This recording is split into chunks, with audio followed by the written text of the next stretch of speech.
Hi guys, welcome back to Kpop Talks. I'm your host, and we're doing the last part of August, and it's our weekly K-pop reviews and recap of the week about the best and the worst songs that the genre has to offer. So without less wasting more time, let's get right into it. And I would start.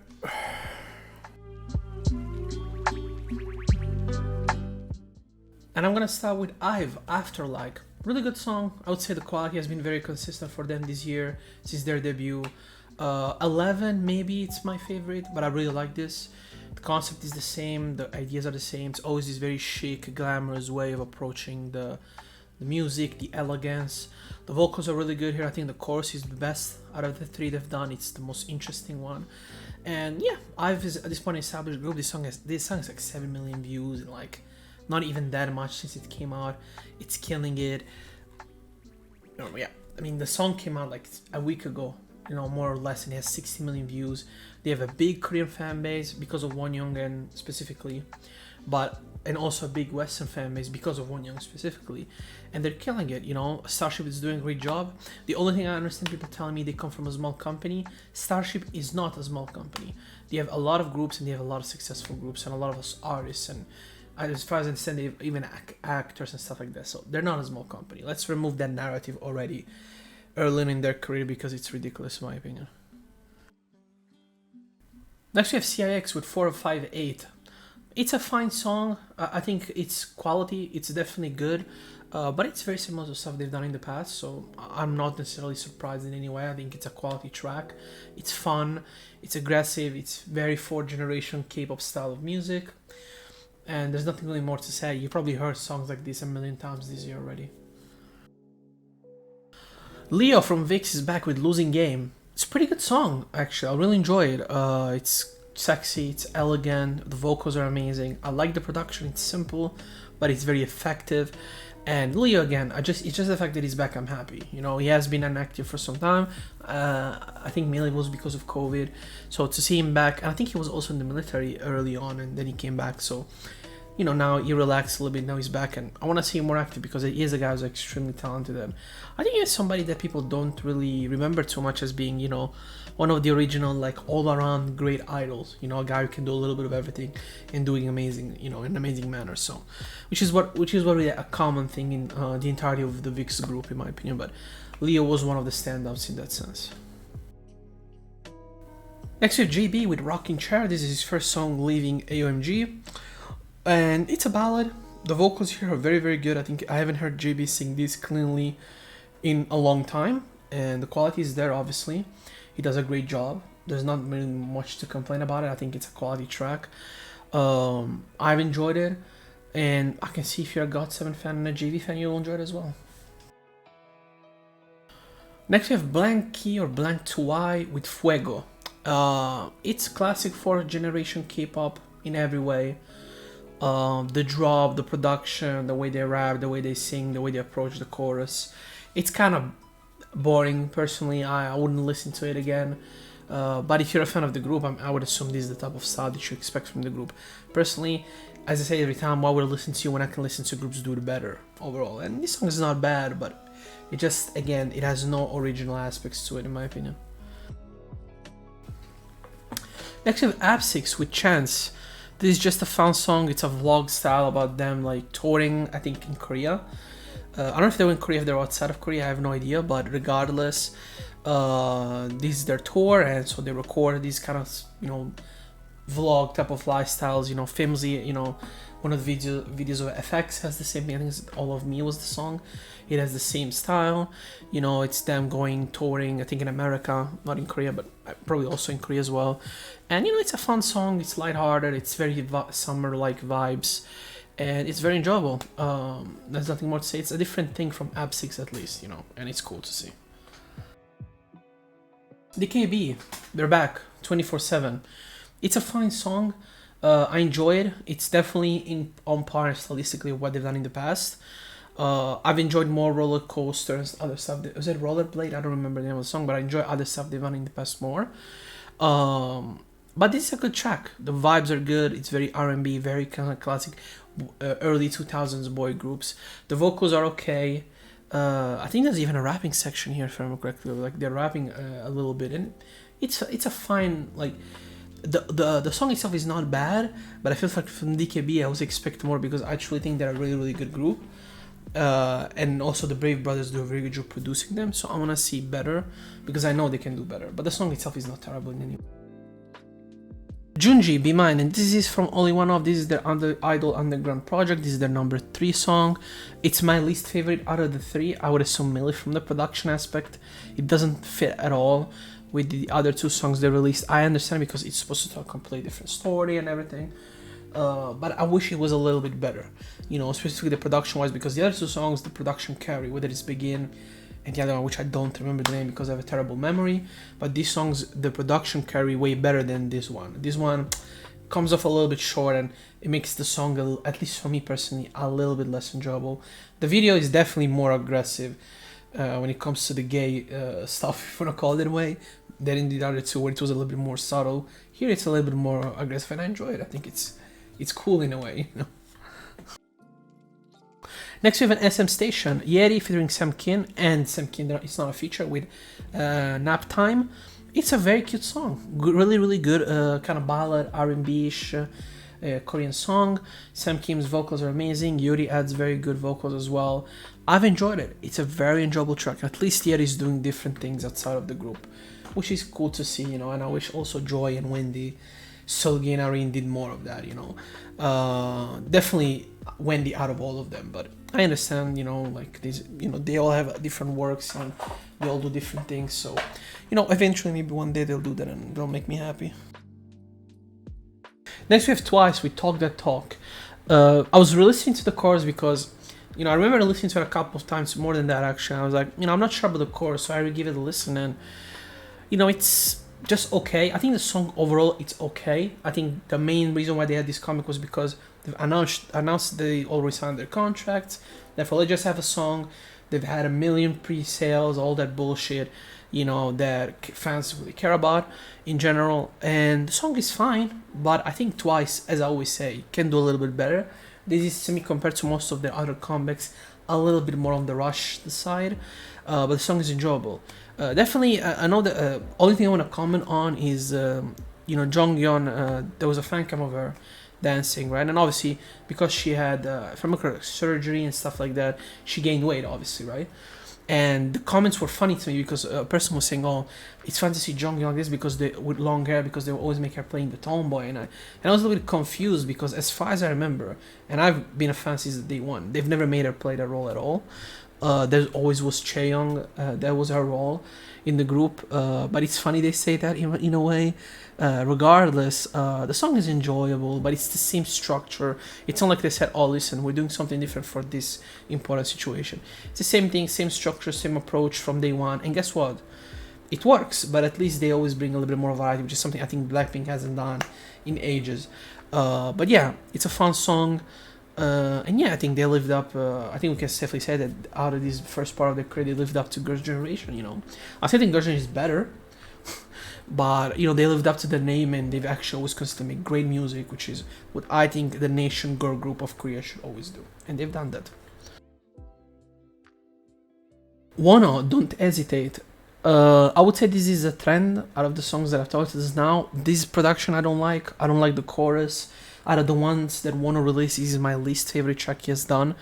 But it's not a bad track by any means. I mean, obviously Wano is a very good singer, but everything that made Wano interesting, I think, in this song is not very much present. So I have to say it's one of my least favorites of this last part of August, really. Next, we have Ha-Sung-won with Focus. This is gonna be his last comeback before going to the military, which he announced, I think, at the start of the month or midway through the month. He's going to the military, and it's a fine song. I really enjoy it. I think the production is very good. Obviously, his vocals are amazing. He always challenges himself artistically, so it's a very enjoyable track for me personally. You know, it's not one of his best, but I've enjoyed him branching into different things and not, you know, accepting the classic style that he has done a million times and just do that every time. He's really good at it, but guess what? it's time to change, and he did. You know, and he tried different things, and he can always go back to his stuff in the past and do amazing. Also, one still has one of the best, I think, discographies for a young solo artist, and I hope after the military he comes back even stronger, more mature, and he brings a new flavor to his music, which would be great to see. We have Applekey featuring E40 West Wing. Now, when I saw E40, from one moment I thought I was dreaming. I'm like, wait, is that the actual guy? But it's actually E40, and this song is super 2000s R&B, like even 90s, you know, with the even hip hop, right? Hip hop R&B style of music, the way she's dressed in the music video, you know, the aesthetics. It's all very throwback, and I like it. Honestly, I think it's fun. It's different from what Applekey has done till this point. And she's actually a visual artist that's well done. You know, surprisingly, they keep doing interesting shit with this character. And E40, I could not expect E40. It's so funny to me. But also E40 has a cool part in the song. And, you know, he kills it. You know, and it just makes me laugh. But he does a great job as well. You know, I really like this song. But the way I'm laughing, you might think I actually hate it or something. I really like it, just that I think it's fucking funny, bro. I just think it's hilarious for whatever reason. I just think it's fun as fuck. That's all there is to it, really. But, you know, like, I appreciate them getting a true hip hop legend, you know. Like, I don't think most people would do that, honestly, in K-pop, and having the balls to do that, you know. So, but BTS had a song with like what's his fucking name, with Snoop Dogg. Yeah, but that's like more of a collab, like. But anyway, really good song. I enjoyed it a lot. Next we have Rocket Punch, sorry, with Flash. A really good comeback. I love the beat. I love that kind of like cutesy element to it. Rocket Punch didn't have a comeback in how long? I don't remember last time Rocket Punch had a comeback. Maybe it was early on during the year. I don't remember. Yes, they had an EP. Sure. I think they did have an EP, which I enjoyed, sure. But for whatever reason, like, I completely forgot about them even having that comeback, even though I really enjoyed that EP a lot. So, you know, I kind of feel bad, but the song is good. Them, for whatever reason, similar to Tempest, which I'm going to talk about, you know, tomorrow, because, you know, I'm doing this the 30th, so the 31st I can add it as a smaller part, is that, for whatever reason, even though they started really well, they never went to the next level. I have no idea why. You know, they always remain stuck in that position. It's kind of inexplicable for me, maybe because they're not from these big companies and I have these resources to be pushed by bots on Twitter and shit like that. But regardless of that, the song is very enjoyable. And not only the song is very enjoyable, it's fun, it's very WJNS, but groups like this are very rare, you know, like, you know, and it's nice to see them at least being active, you know, and not the group or the company kind of like being, you know what, fuck them and let's move on to the next project, you know. And, you know, as far as I said, they're doing fine, so I want to see them do more and hopefully go to the next level, because I think they have that in them. They just have it. Next we have a ballad from Just This, Are We Done? Just This recently has been doing a lot of vocal stuff, a lot of R&B, a lot of, you know, ballads for whatever reason. You know, I always knew he could sing, but normally a lot of his features, a lot of the stuff I've been hearing from him was straightly hip-hop, so it's nice to see something different from him. I don't know, like, even this video is way more serious. I think Justice himself kind of looks out of place for whatever reason, but he's pretty good. He has, I think, way better vocals than I thought he had. So it's an average ballad in many ways, but I still respect him for trying different things anyway. Next we have Honey J featuring Lil Cherry with Honey Drop. I mean, these songs feel completely out of place for me personally. There's so many things that don't work. Honey J, great dancer, but I mean, her vocals in here are just not it. The vocals, the chorus, the singing, the production, everything feels completely chopped in a way that it doesn't feel very natural. So I have to say it's one of the worst songs I've heard, let alone this one, I think, this year. It's very, very bad, I think, in every way. There's nothing really redeeming about this track in any way, not even personality in any way. And Lil Cherry doesn't really add anything. She's a very talented artist in my opinion. But she's the best part of the song, obviously. Next we have Legion Yoke with Crack. It's a fun song, very upbeat, classic 4th generation group in many ways. Classic repetitive chorus, you know, with the same word, which in this case it's crack. The song is definitely enjoyable. I think it's not something super original, but it does what it's supposed to do well, and I think it does it in a way that it's enjoyable and, you know, and listenable. You know, I think the music video is the best part of the whole package, I would say. But the song itself is fine. I don't think I don't think this song has any great merits nor any sort of really big merits. It's just plain average. Next we have Tempex with Can't Stop Shining. It's a good song. I like the production. I like the different sections of the songs. I feel like this is one of the more complete songs I've heard from Tempest, in a way where it's like there's a lot of different elements in it and they're all connected in a way that makes sense. It's actually quite common to read in their music videos, in their albums, in their EPs, specifically their debut EP. It's very something you hear a lot. But it's a fun song. I think the music video is very original as well. It's bright, it's a colorful summer song, but it doesn't follow the classic tropes or the classic tropical summer, like South American Latin style of productions. It's light, the vocals are good, the rapping sections work well. I have nothing to complain about. It's a good song. Next we have Aint Noon with We Are Here. Great performance by Aint Noon. Her vocals are always very good. I really like this Korean traditional way of singing that she does. I wish I could remember the way, what it's called in Korean. Is it chambar? I'm not sure. I don't want to say something stupid that I'm not sure about. But she does a very good job. And obviously, even though there's no real subs in here, obviously the message is very positive. And her vocals really make this song to me memorable. And the production works. But her as a performer is something that I think is truly unique in this genre. And I like to highlight her whenever I can because she's really, really cool. And this song is very good in my opinion. Next we have Key with Gasoline. I feel like in this song Key is really trying to fuse classic, like second generation K-pop, which is from, with a modern approach.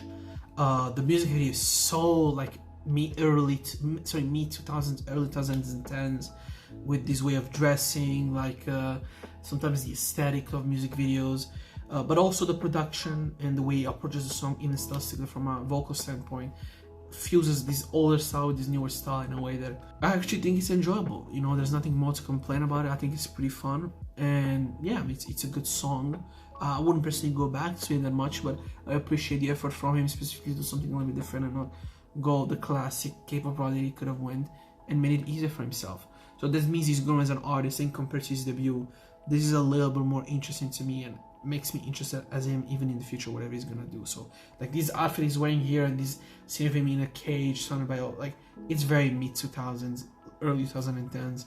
They're very rare to see stuff like this because it's considered either cringe or kind of like out of touch with what modern K-pop fans, specifically Western fans, really want to see on average, right? And that's where the vast majority of people that consume K-pop are from anyway. Next we have Bygone with Password 486. I said 458 before, but 458 is the CIX song. It's a fine like rock song. I think it doesn't feel bad. I can listen to it. It's enjoyable. It's fun. But I wouldn't personally go back to it. I mean, songs like this exist 1,000 in the industry, and there's gonna be actually a song from a K-pop girl group that have done using rock, which is way more interesting than what they do and even Dreamcatcher does, I think. And I'll talk about them in a bit. Next is Momo Plus with Better featuring Big Naughty. Great song, great vocals, the chorus is memorable, Moonby does a great job, Big Naughty adds a nice feature to it. It's laid back, it's chill, it's still a summer kind of like traveling type of song you will listen to your car, but it's wholesome, it's fun.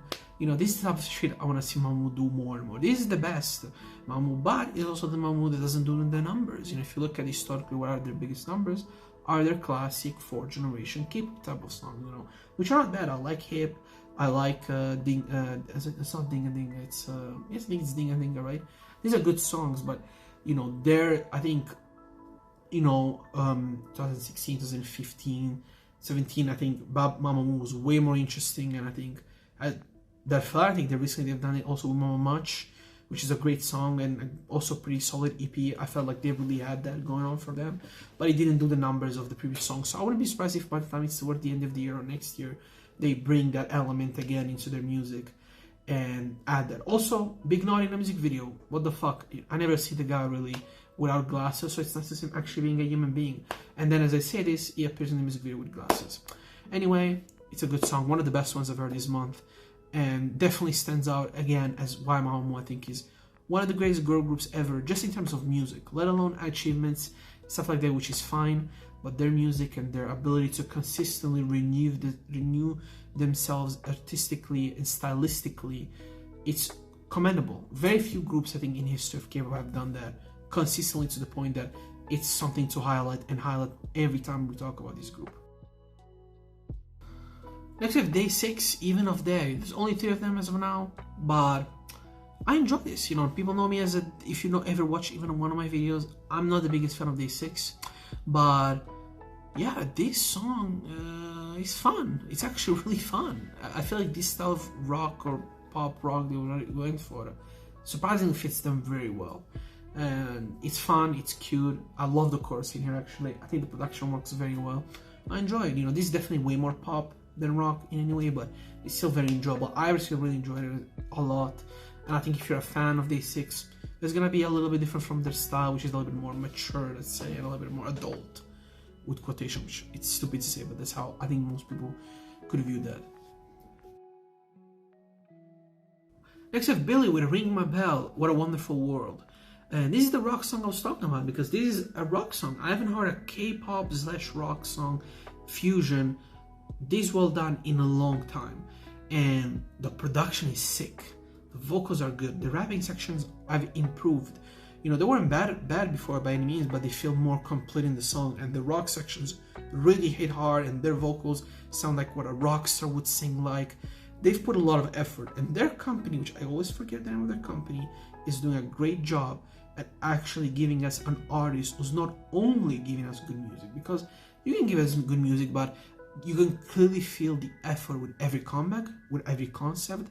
They're going with their own original concept, the whole village and, you know, the whole cult-like ideas and like views and the music videos.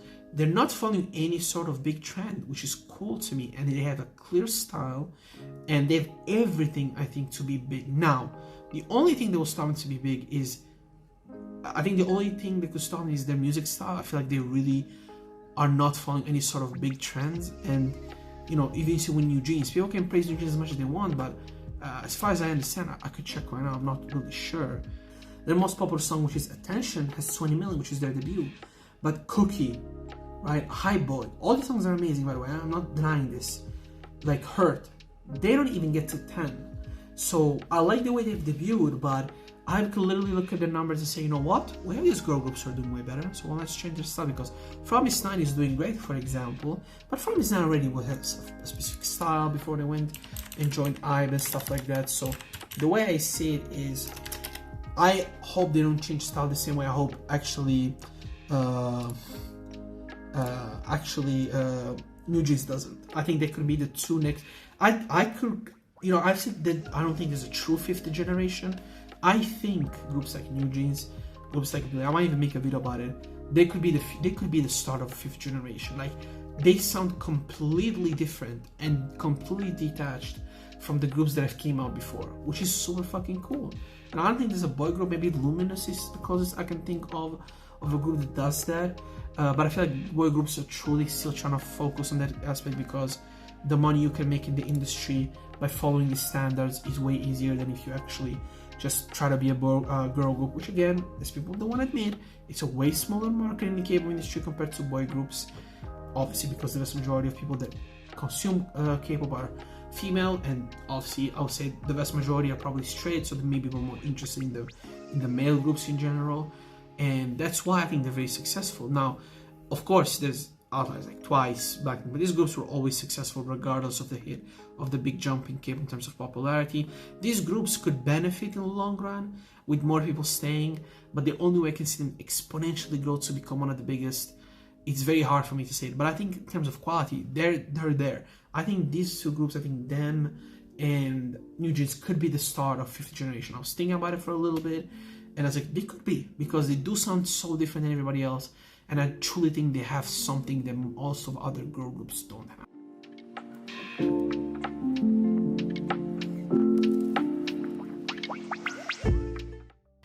And this was it for August. Overall, honestly, I think a pretty good fucking month. If you ask me, it started really, really well. Like, if I just go from my memory, I felt the first week was really, really good. I mean, we had New Jeans, we had obviously Yena, we had Real, Gigi. I'm just scrolling, seeing here. We've had, PH1, we had a comeback, Tribe, AIDS, obviously, Misfits, was fun. Bada, legendary artist. Even Leotti had a comeback. Amle, which normally doesn't release a lot of music. So there was a lot of interesting stuff. Even Extraordinary Heroes, for me, was one of the surprises of the month. One of the best songs of the month, easily. BM as well. Tiger Trigger releasing another hit. Then in the second part, the quality dropped, I think, significantly. There were still things like Girls Back Home, which is already one of my favorite songs of the year. You're definitely gonna see in the second part of the best K-pop songs of the year. Obviously, Wu and Minhwa. As I said before, Billy, obviously. For me, there's big highlights, and to me, I can start feeling there's a new generation coming out of idols. I feel like IVE really follows the styles of a lot of other groups, but as I said before with Billy, I can sense there's a start of a generation coming around, which is cool. I think it's exciting for the genre, but I also think this could redimension the success of the genre, because if the genre is not actively pushing this EDM style, which is what sells you to go to these huge concerts and stuff like that, and it's what the leaders of the groups have been doing consistently for, the good part of the second part of mid-10s, and not good part, but like 2018 to like now, so it's already 4 or 5 years. I don't see it changing very soon. Money dictates K-pop, success dictates K-pop, and I hope New Jeans and Infect and Billy stay as middle tier in terms of success groups, because that's healthier for the genre as a whole. Having said all of that, if you tell me what are your favorite songs of this month, your least favorite songs, the songs you didn't like, and oh shit, I got scared. And hopefully by this week I can still drop the best albums. Tomorrow I'll definitely record it 100%. I already have the list, but I'm gonna record it, I'm gonna put it out, I'm gonna put this part out, and by the end of the week, hopefully I have everything set, and maybe it starts like, I have other more interesting videos coming around, which is about groups and concepts and stuff like that, and it starts to make my channel a little bit more interesting. Too much talk. Having said all that, thank you very much for watching, whoever watches it, and see you next time.